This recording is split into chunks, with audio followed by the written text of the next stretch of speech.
Well, good afternoon and welcome to the International Sportsman's Expo Day 3 of our 5-day annual stop here in San Mateo. For those of you gathered around our aquarium demonstration tank, this is a brand new 3,000-gallon aquarium demo tank. We bring it in here, set it up, fill it full of water, and these fish are all here on loan from the California Department of Fish and Game. If you come in here a half hour after the show is over, you will find Kent swimming, lap by lap. Lap by lap. Now that you're here this time, if Larry keeps it up, you'll find lap by lap. Larry Hinkle is a full-time guide. You see his pictures in a lot of the magazines. He fishes mainly Clear Lake, Lake Amador, Collins Lake up by his home in Yuba City, California. But he spent about 200 days throwing this thing in the tank. As soon as we're done, 200 days a night on the water. Larry will be talking a little bit about basic bass fishing, getting started bass fishing. So for those of you that are thinking about maybe going to the Delta or going to Clear Lake, catching a few bass, please welcome Mr. Larry Hinkle. Thank you, Kent. How are all of you? Good? Good day to be in and enjoy a great show. Guess what? I lost a bait. Did it? Yeah, that's what I figured. I didn't feel it. Well, I got another one here somewhere. We'll try this one. I normally give seminars on trophy bass fishing, and we're going to talk a little bit about how to upgrade and go in other words, to go and try and use maybe some heavier tackle to see if we could catch some larger fish. I'm going to do that with drop shotting. And how many of you have done a fair amount of bass fishing, or how many of you really have not done very much? You're really kind of new at it? How many, I assume you would like to? I know you've done a lot. That's something that I think that a lot of the seminars that we give here are, you know, they're not advanced, but there's a lot of good stuff, and if you haven't done a lot of bass fishing, you know, and some of it's just overwhelming. You know, where do I get started? And so that was the idea that I kind of wanted to do that. I'm also doing a series of articles in Bass West magazine. In fact, the first one is this issue that's just coming out, I think yesterday or today or tomorrow, just in how to get started in bass fishing. And one of the very easiest things to do is what's called drop shotting. And it's not only for a novice or someone getting into bass fishing that's real easy, but all the tournament pros are doing it too. And so it's not like something, well, gee, I'd be too embarrassed to do something like this. That's not true. We're all doing it. In fact, I'm kind of specializing it over at Clear Lake for big fish. I had a client last year that got one just under 10 pounds, 9 pounds, 13 ounces. He had a 5.11, and I had caught a 4. We had 19.5 pounds in 1 hour. And they say drop shotting is a small fish technique. Not necessarily so. But anyway, if the first thing that's important, let me just say something about the rod and the reel and the line. How many of you have done a lot of trout fishing? Okay, or crappie or bluegill or that kind of thing. Most of the time, what allergies here in San Mateo? Eyes are watering. Most of the time, we're thinking 4-pound test, maybe 6, kind of a noodle type of action rod, and a small reel, and you know, you're just generally downsizing everything.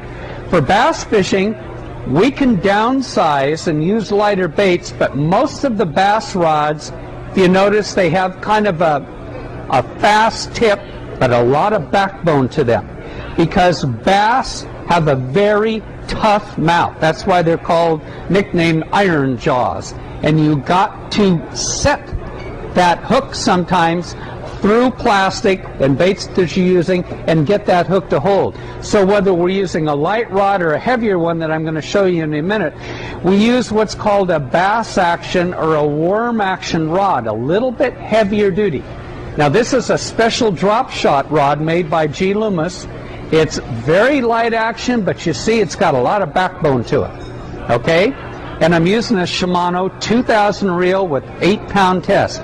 Now this is the kind of outfit that I might be fishing a lake like Shasta, Oroville, Collins, Berryessa, just trying to catch some bass. They could be smallmouth, they could be largemouth, they could be spotted bass. Those are the three main kinds, and it doesn't matter. And the average size fish that you're going to catch is maybe 1 to 3 pounds. The trouble is, you can hook a big one, particularly in the spring. Now, the drop shot rig is simply not a new concept, but it's something that's become very fashionable in our country, particularly in the last 3 years. You simply take like a Gamakatsu size 4 or size 2 hook and tie a Palomar knot, okay? And hopefully the hook will ride upright. But if it's upside down, it doesn't matter. If the fish don't think it looks right, they'll swim upside down until it looks right. So don't worry about it. But technically, it's better for the hook to be up, and then you can get them in the roof of the mouth. You see, that's why we want the hook up. And the drop shot weight is absolutely ingenious, because if you get snagged up, it's designed to have the line pull through the weight, and you don't lose your bait and your hook. You just find whatever level you want, and you pull the line up in the little keeper area there, and you can have line hanging out here, it doesn't matter. The thing that it's important to remember when you're drop shotting, there's a couple of things that if you've read a little about, maybe you haven't thought about this.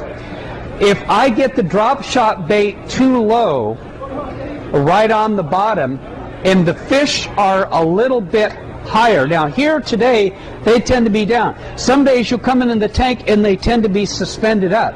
Remember, fish don't see down. They see straight and they see up. So if you're fishing your drop shot bait below the fish, your chances of catching something aren't so good. So you want to have it at their level, or what I think is better is slightly higher. Now the drop shot bait is simply what it says. The drop shot drops. It hits the bottom, and I have found after using bait casting and spinning, I prefer spinning because it's all the wrist. In other words, what you do is take a little hand-poured worm and you're just twitching it. Now a lot of people think you need to do this all the time, but what I think happens in Sacramento, it happened a couple of times, it was really great. After moving the drop shot bait,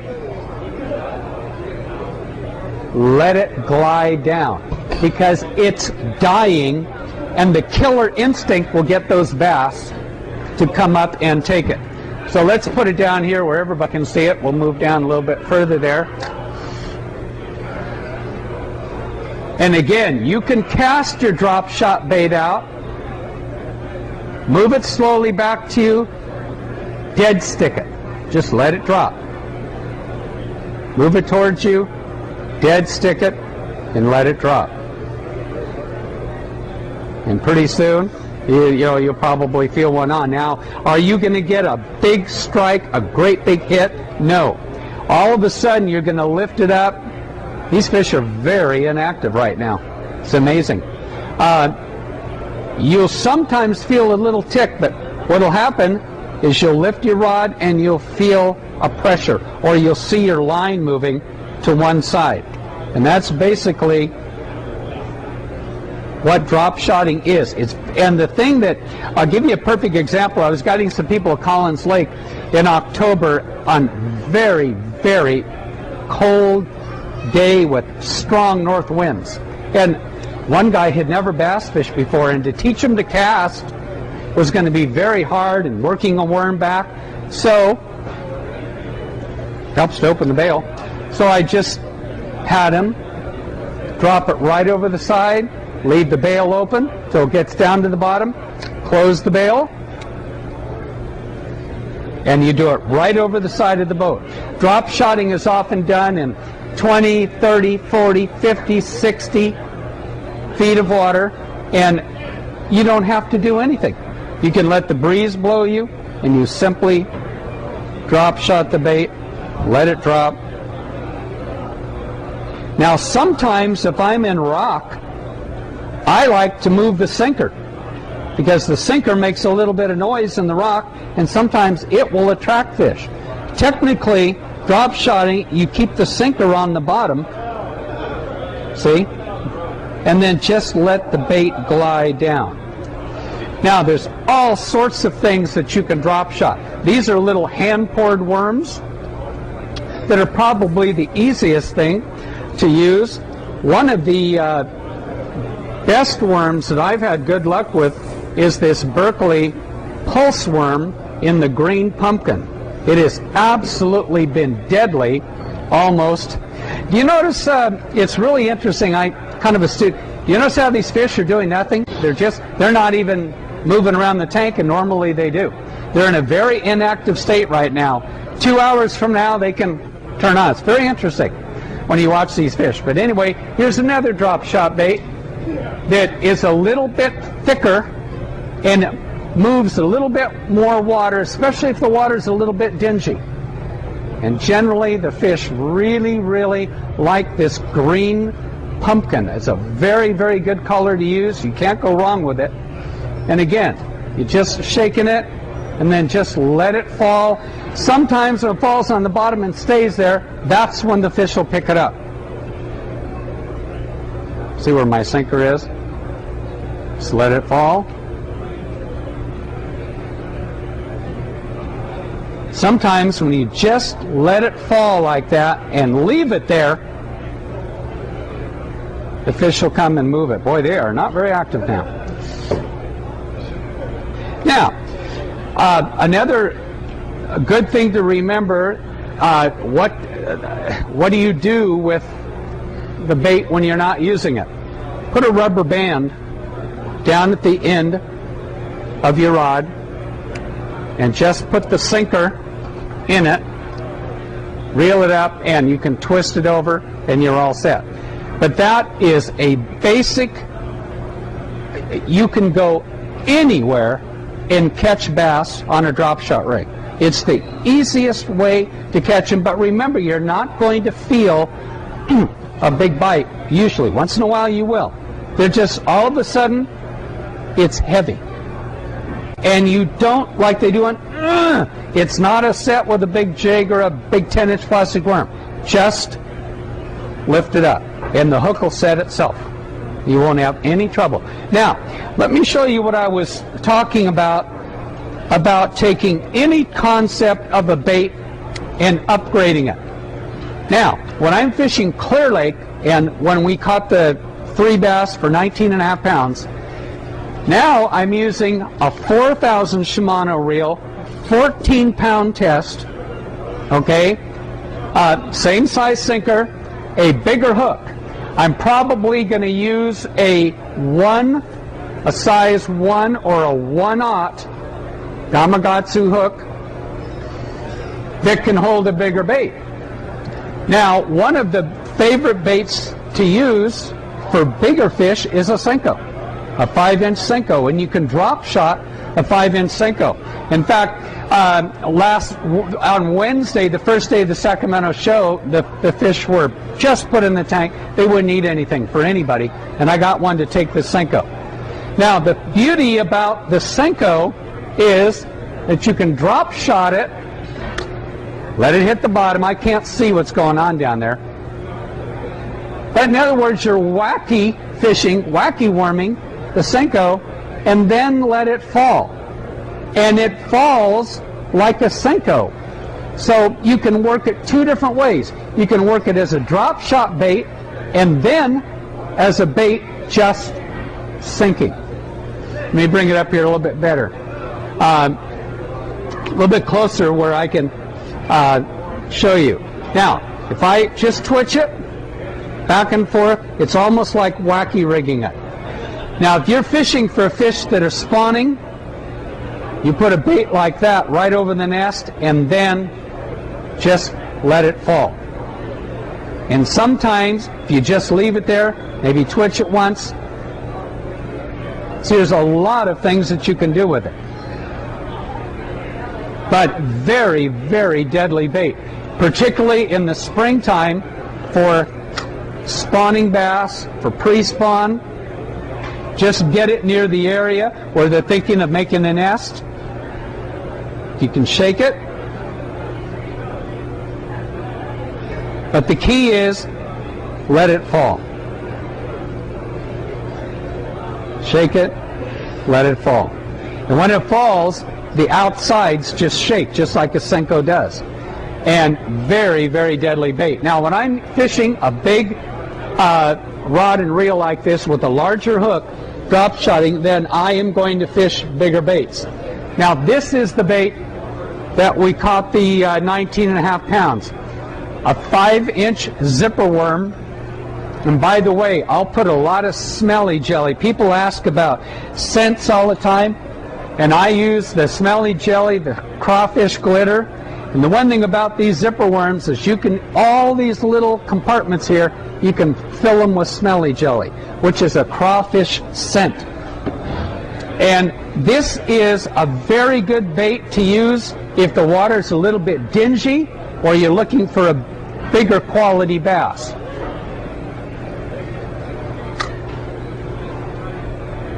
Guy, as I said, last October the 13th, the guy drop shotted a fish at 9 pounds 13 ounces with this particular bait. And again, I like to, it's all in the wrist, see?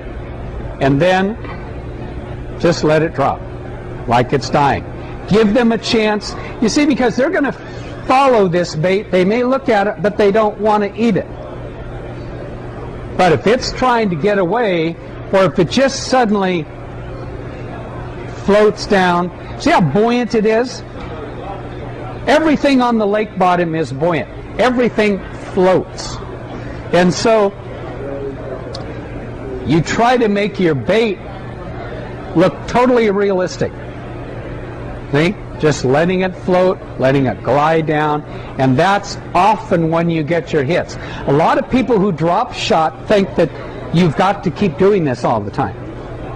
But you don't. Give your wrist a rest, just let it drop. Now when the water's a little warmer, that tail will move, and terrific bait. Let me show you another one that's very, very good in the pre-spawn. As the females are getting ready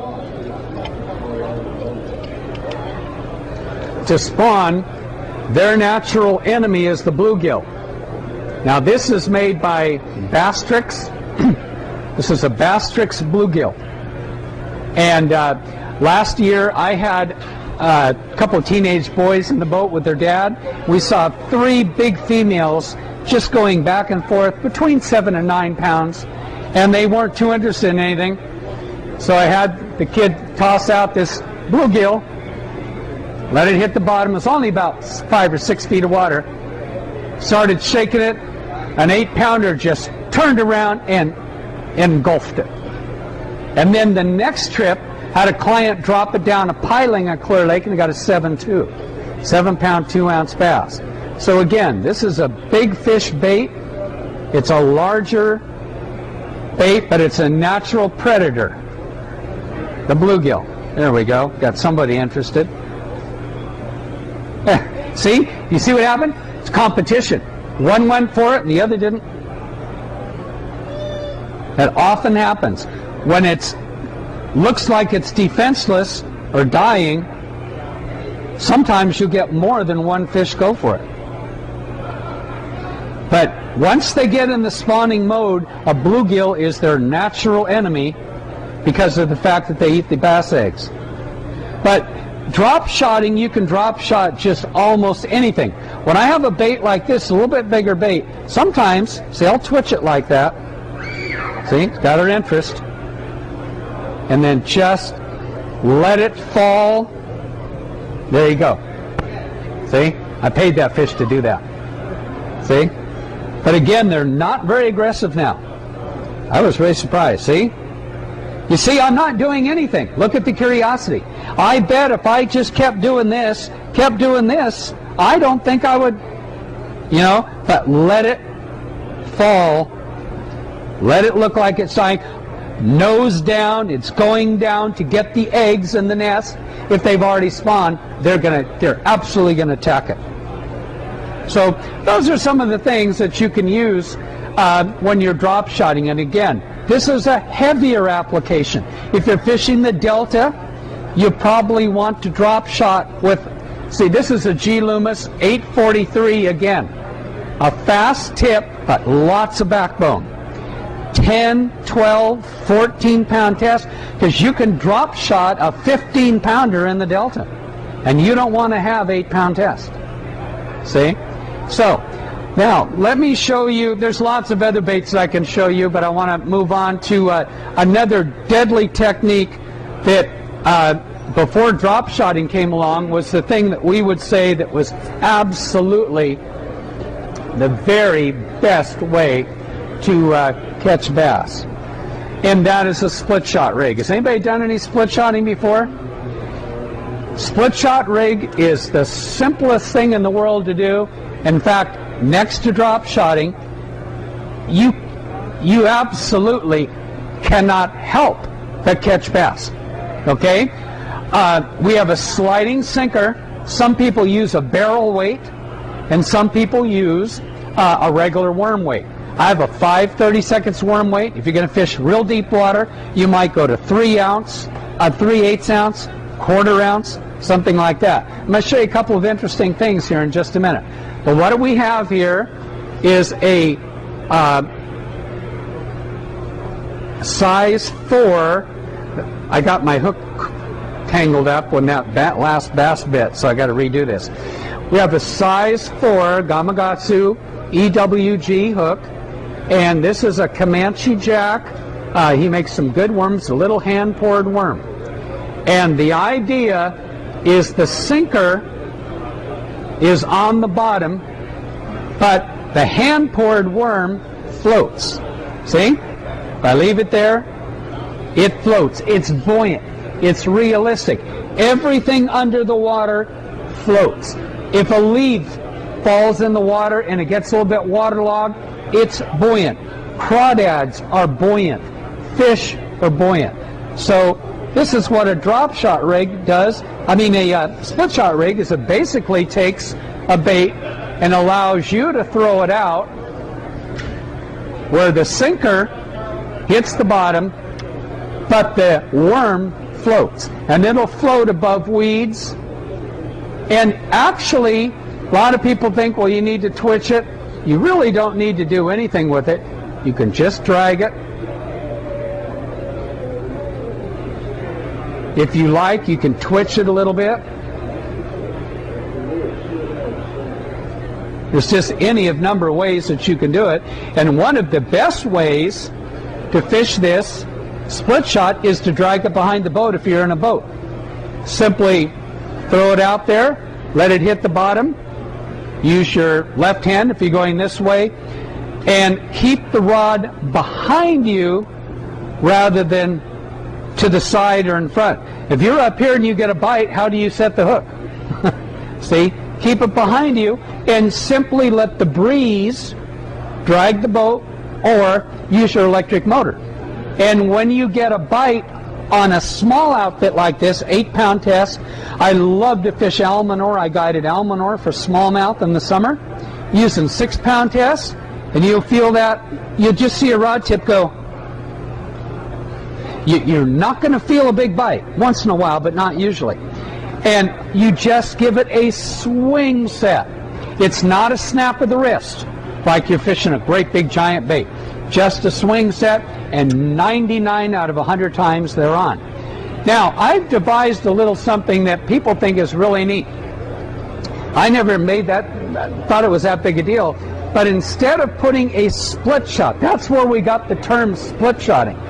But instead of putting a split shot, I take a rubber band. I'll show you after the seminar if you want to see it. Take a newspaper rubber band. I buy a $2 box of newspaper rubber bands that last me about 4 years. I tie a bow like I'm tying my shoe, just an overhand knot, cinch it, and there it is. If I come to a piece of brush, and I want to Texas rig it, I just move it down. And by the way, I put a bead on here. This is called brass and glass, and you can shake the worm. And that's a very effective thing to do in the water, in the winter, in the water. It's effective in the water too. Now, do you see the difference? This goes down, but it doesn't have that buoyant look. But you're definitely in touch with your worm. And you're going to feel a bite every time because they have to suck it off the bottom. And you can just shake it. Shake it, let it fall. Lift it up, shake it, let it fall. This is a very effective wintertime technique. And then, see, I can bring it over logs. Just let it slide over. Just shake it, let it fall. See? When I leave it there, see? Just shake it, let it fall. You can do this vertically right under the boat. Just shake it. See that brass and glass is making noise, attracting fish, letting it fall. Let's see if it attracts these guys.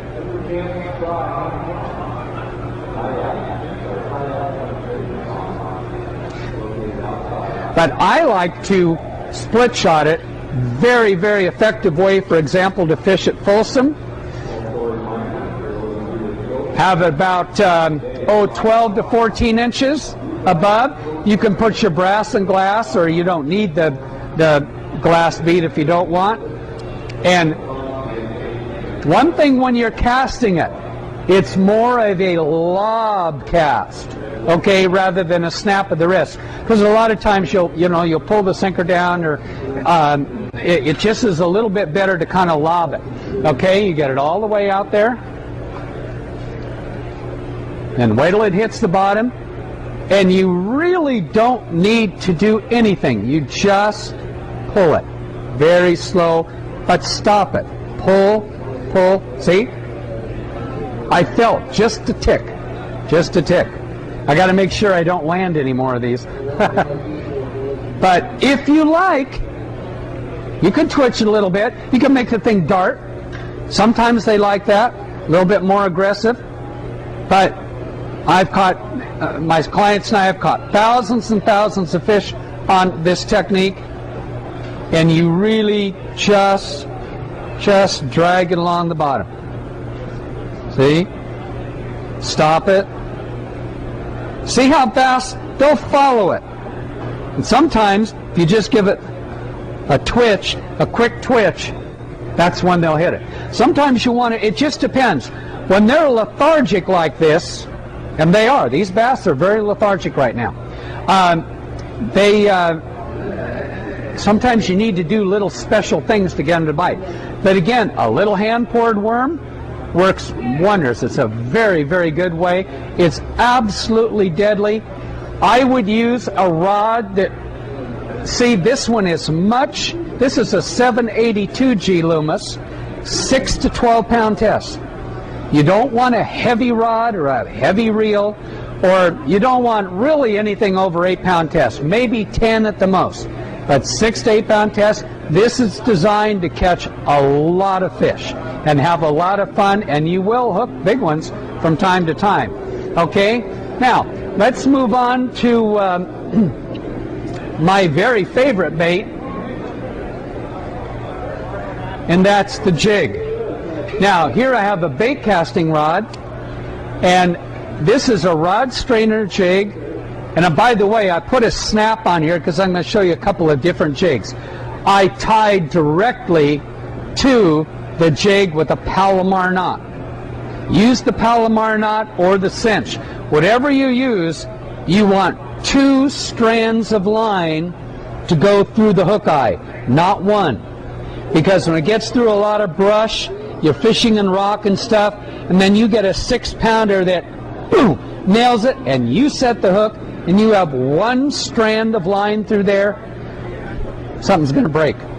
So the Palomar knot, you double your line, and you always want your line doubled when you're fishing worms and jigs, because with a jig you're not going to give the little swing set, you're going to really snap it. Now this is a heavier duty rod. This is the jig that I caught, some of you might have known, I caught a 12 pound 11 ounce largemouth at Collins December the 9th. It was on the cover of the Fish Sniffer in the issue before this one. And what I was doing was dragging the jig, just like I showed you with the split shot rig. Now a jig, people think that a jig is for pros. You got to be a really good fisherman to fish a jig. That's not true.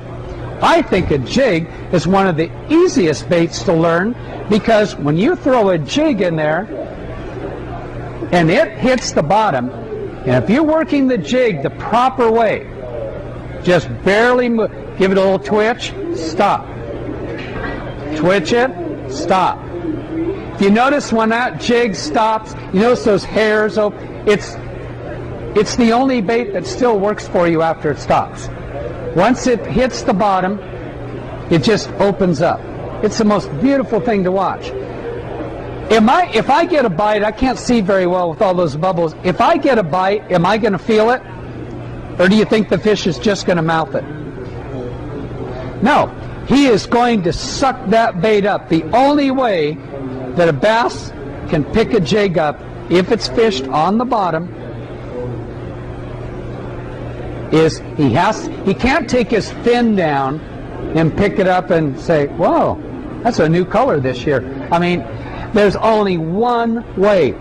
They hover it over it, exhale all the water out of their gills, and 1/24th of a second, they've got it. 1/24th of a second. And so that's why I have a hard time with people in my boat going, I'm getting a nibble. Oh, I think there's I can feel something. And the bass is going, how long do you think I'm going to hold on to this, stupid?